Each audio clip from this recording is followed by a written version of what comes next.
సికింద్రాబాద్ తిరుపతి మధ్య కొత్త రైలును ముఖ్యమంత్రి కిరణ్ కుమార్ రెడ్డి ప్రారంభించారు. ఈ కార్యక్రమంలో కేంద్ర సహాయ మంత్రి కోట్ల సూర్యప్రకాష్ రెడ్డి సహా ముఖ్యమంత్రి రాష్ట్ర మంత్రులు పాల్గొన్నారు. రాయలసీమలో రైల్వే కోచ్ పరిశ్రమ ఏర్పాటు చేయాలని ఈ సందర్భంగా కేంద్ర మంత్రి కోట్లను ముఖ్యమంత్రి కోరారు. వచ్చే ఏడాది నాటికి ఎంఎంటీఎస్ 2వ దశ పూర్తి చేస్తామని సూర్యప్రకాష్ రెడ్డి అన్నారు.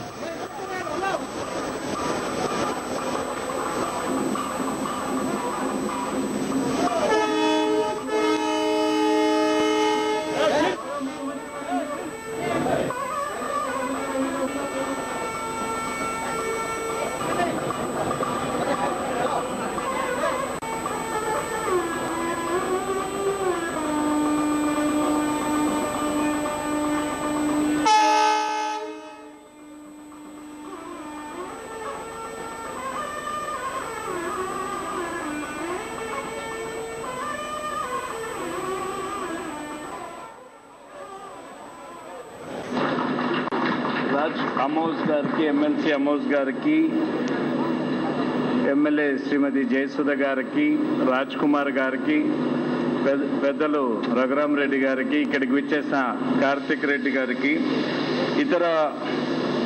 ఇక్కడికి విచ్చేసిన రైల్వే అధికారులైన జిఎం గారికి, ఇతర అందరికీ ఒకటి, సూర్యప్రకాష్ రెడ్డి గారు మంత్రి కావటం నాకు చాలా సంతోషకరంగా ఉంది.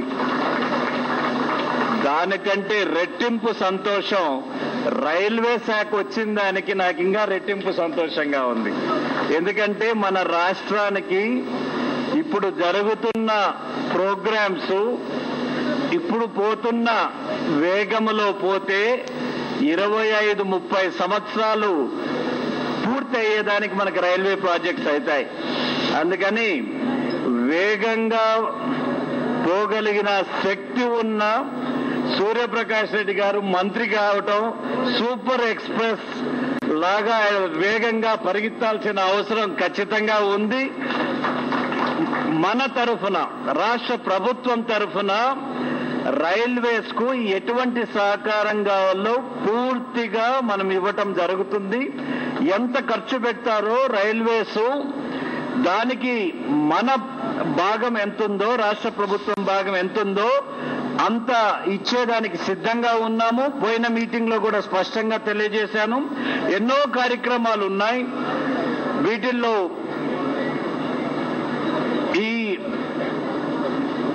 ఈరోజు ట్రైన్ మొదలు పెట్టేది కూడా ఒక్కసారి తీసుకుంటే 75లో ఇది ఇంట్రడ్యూస్ అయిన ట్రైను, వెంకటాద్రి ఎక్స్ప్రెస్ అనేవారు. అప్పుడు 95లో ఆగిపోయింది.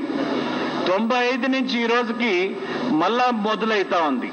అందుకని ఒక పక్క తిరుపతి నుంచి తక్కువ సమయంలో హైదరాబాద్కి రాగలిగిన ట్రైను, అదేవిధంగా చిత్తూరు, అనంతపురం, మహబూబ్ నగర్ జిల్లాలకు ఇది ఉపయోగకరంగా ఉంటుందని నేను భావిస్తున్నాను. చాలా కార్యక్రమాలు ఉన్నాయి. ఒక పక్క కాజీపేట్